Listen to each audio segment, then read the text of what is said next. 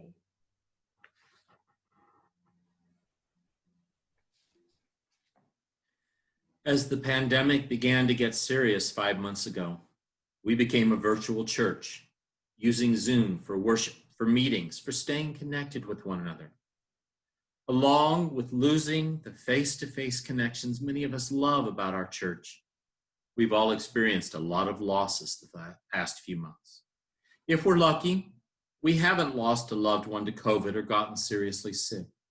We may count ourselves among the fortunate who still have a job, even if it means working from home and all the adjustments that come with it, or else we have a dependable income. The worst things we may have to deal with are wearing a mask everywhere, not being able to dine out or go to a movie or hang out with our friends, postponing or canceling milestone celebrations. Our pets may actually be happy, at least the dogs will, not sure about the cats, that we're around a lot more. And somehow in these months, we're adjusting to life in the age of a pandemic, the year of virtual living. For some of us, perhaps the real loss is certainty as much as is possible in life. Human beings like predictability, routines, and in times of crisis to know what's happening, how we can fix it, solve it or overcome it, what life will probably be like tomorrow, next week, next month. But we don't have that. My colleague Gretchen Haley wrote recently, "The imagined future dissolved, and in its place, nothing yet." How do we cope with the uncertainty? It is important that each of us nurtures our spiritual lives so that we are grounded in something greater than ourselves, something that gives us hope, inner strength, and trust that somehow all will be well, something we trust to hold us when the world is falling apart and we don't know what will come next. Maybe what helps us hold on is nothing more than knowing, as John Pavlovitz tells us in the reading, that life is not just about loss. He says the real story is that there is a balance in this living, something born with each thing that dies, something found for each thing lost. But before we can open ourselves to what comes after loss, it's important to take time to just sit with our losses, to name them, to know them, and to grieve them. Our time today together is an opportunity first to reflect on what we've lost these past months. We've all lost things. And to deepen our connections with one another by naming our losses and holding one another in care and support. I'd like to invite us now to sit in silence together for a few minutes to reflect on our losses. And then you are welcome to use the chat box to name them and share them with each other. Everyone, young or old, is welcome to participate. So let's sit in silence for a bit together and think. Dave and Susanna share the losses of a family reunion, art with friends, music with friends. Benny has lost playdates. Dina shares feeling safe. Heidi shares that live music is my other church. She misses live music and concerts. Becky sometimes says that sometimes I think I've lost my sanity. The world is crazy, or am I? I think the world is crazy, Becky. Dave and Susanna talk about giving and receiving body work, singing with friends. Katie, the loss of the beach with her grandparents. Also, not being able to celebrate great-grandmother's 100th birthday. Trish shares the loss of hugs. Becky talks about summer visits from family, children. There's the loss of the sacred song circle and the dances of universal peace. Kathy, the time with friends, especially in groups, and ability to fly places. Hacker family shares the loss of a career and a job.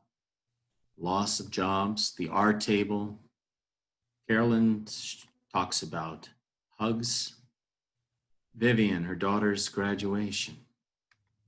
Predictability. We send our sympathy and care to Rod, who's lost his wife. There's the loss of paths. The ability to go back to her country of origin, Canada, and see family. Camille grieves the loss of her brother-in-law, Chris. Kevin talks about group singing, drumming, and hiking. Judy misses the sometimes hilarious conversations between her grandkids on the way to and from school. Katie shares loss of a family trip, music performances, connections with friends, being able to see her daughter.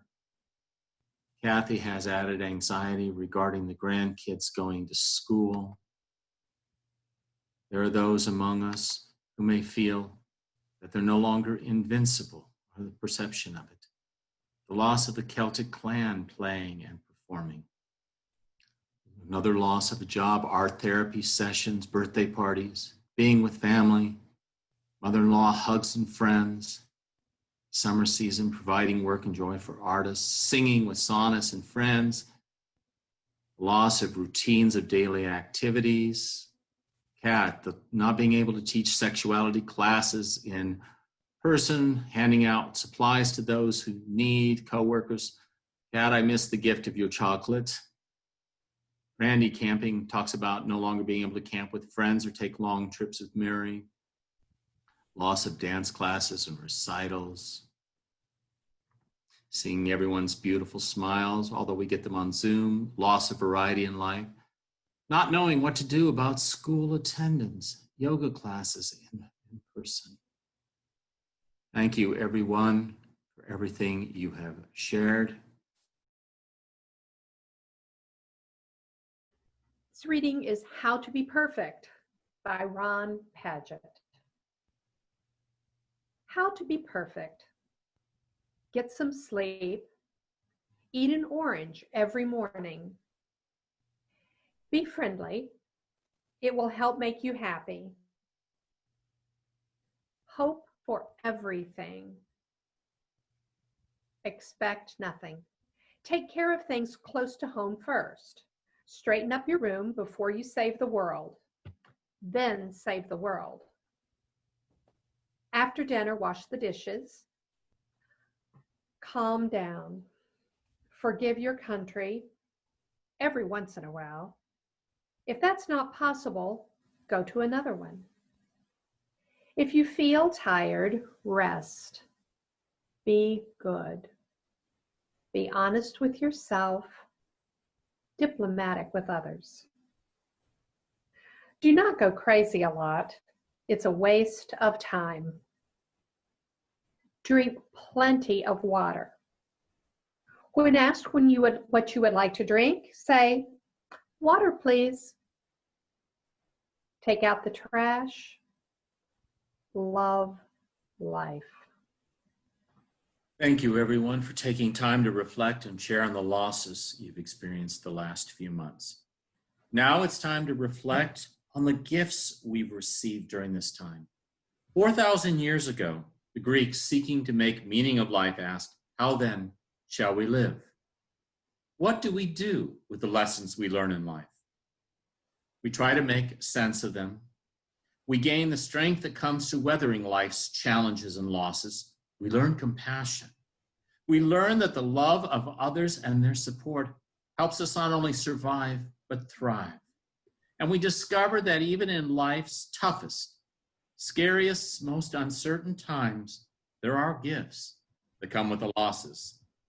The first reading, John Pavlovitz says, "The key as we walk further down the road is not to simply be aware of the losing alone, not to only notice the attrition, but to realize all that we have in this moment that we could not have received any other way.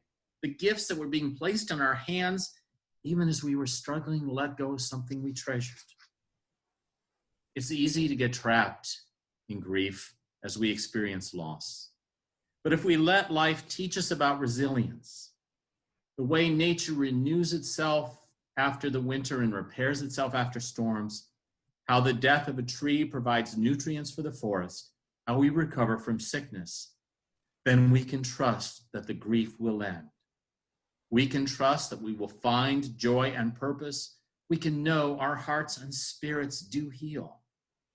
And even though we don't know what's going to happen, how this will all turn out, what a post-pandemic world will look like, and that world will come, we have the power to see the gifts we receive every day and to make choices about how we live. Choices that Ron Padgett offers in the second reading. The choice to be friendly, to calm down, to be good, to be honest with yourself and diplomatic with others, to not go crazy a lot because it's a waste of time. Life. There's one more choice I want to add to his list. To take time regularly to name our gifts and to be grateful, appreciate what we do have, even if it's just the gift of another day. So now, in the spirit of gratitude, we'll sit together for a few minutes to reflect on the gifts we received. Hal will provide some music for reflection. And then once again, I invite you to use the chat box to name the gifts you've received and share them with each other. So let's reflect together.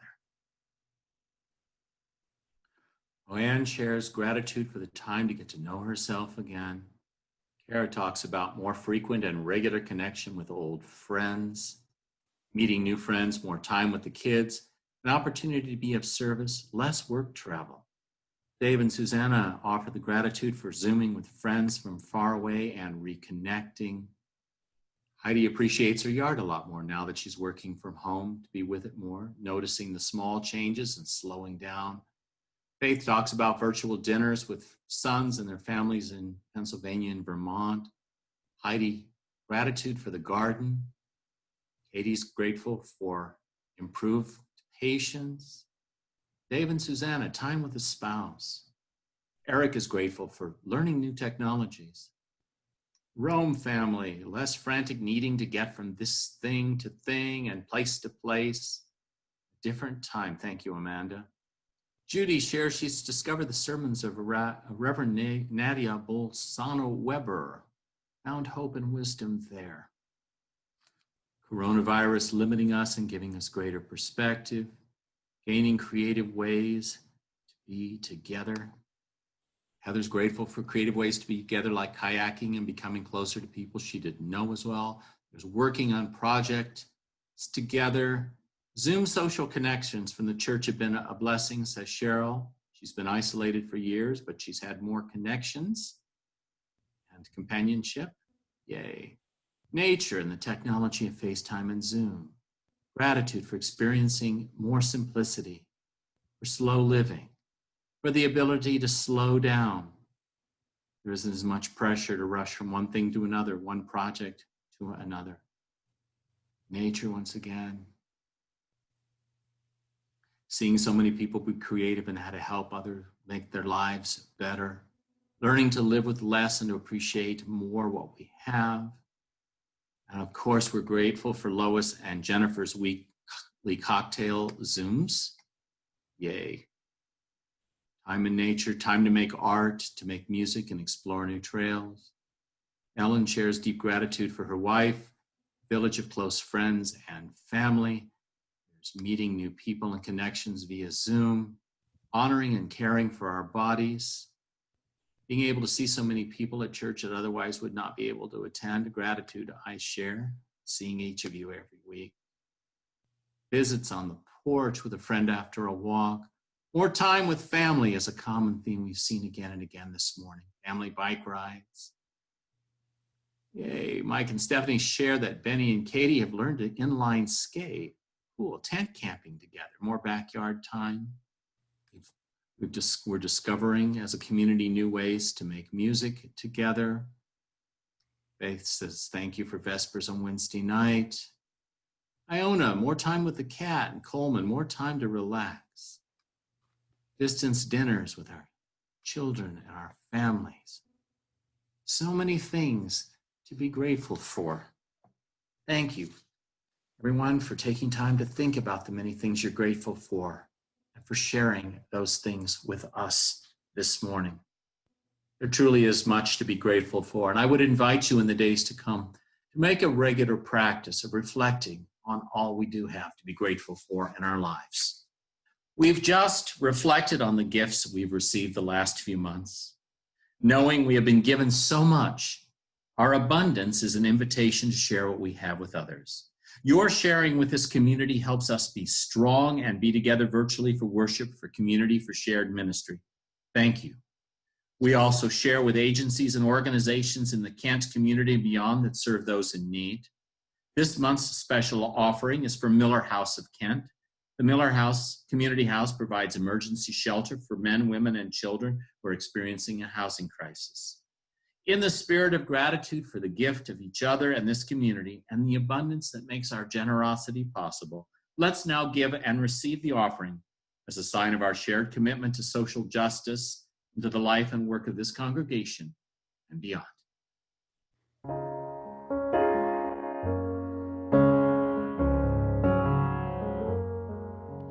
Hold on, be not afraid. Keep this light burning through the most lonesome day.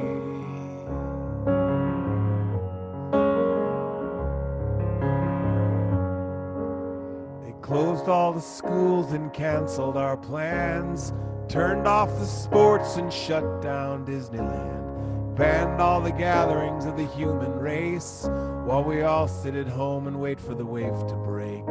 Streets are all empty, we've all headed home. The businesses are dark and the future's unknown. Take care, all you people, and know that it's true. If we face this together, we'll make it through. It's gonna be a long road, we can't walk it alone. The hardest times we will carry someone else's load. We're gonna get so wise, we're gonna get there just in time. We're gonna wake up, we're gonna rise up, and the earth will unfold all its beauty, and the beauty will call all the heavens, and the heavens will bless all the people, and the people will gather again.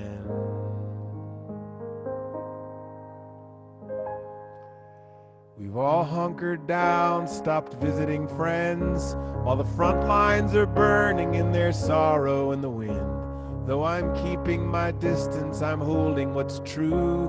From a distance, I'm learning to love you. There's the churning of the rivers, the rolling of the sea, the singing of the birds and the blowing of the breeze. Hold on, all you people, and know that it's true. If we face this together, we'll make it through. It's gonna be a long road. We can't walk it alone. In the hardest times, we will carry someone else's load. We're gonna get so wise. We're gonna get there just in time. We're gonna wake up. We're gonna rise up, and the earth will unfold all its beauty. And the beauty will call all the heavens. And the heavens will bless all the people, and the people will gather again. So hold on, be not afraid, keep this light burning through the most lonesome day. Hold not afraid, keep this light burning through the most lonesome day.